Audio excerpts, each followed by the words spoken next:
So, day 15. Here we can see our first term is the Transcontinental Railroad. So, basically, what they did was a group of workers started going west from Iowa. A group of workers started at Sacramento and they worked their way east until they met around the Great Salt Lake in Utah. And they drove the last spike was the Golden Spike. And it connected California and these areas all the way to Iowa with a railroad and made transportation of goods and services much quicker. A couple other terms that you had today are very, very simple terms. Urban is anything to do with a town or city.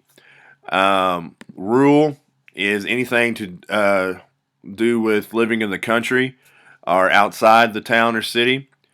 Your fourth term, one of the most famous presidents we had, Abraham Lincoln.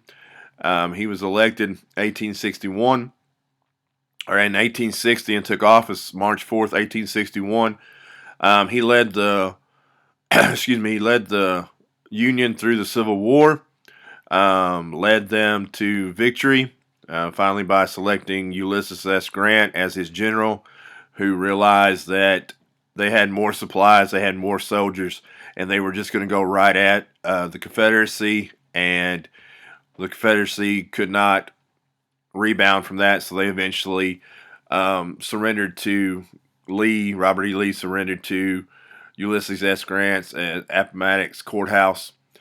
One of the other famous things that Lincoln has done for is your fifth term, and that's the Emancipation Proclamation, where he issued that on January 1st, 1863. Third year of the Civil War, it declared that all persons held as slaves were henceforth free. That was in the Union and the Confederacy. Many of them left the Confederacy and went and fought for the North. Some of them still fought for the South.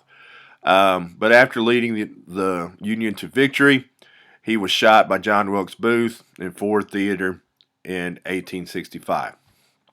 So those are your day 15 terms. As I said, that's where I want you to stop. Enjoy your week next week, and then we'll talk about what we're going to do after that, after spring break.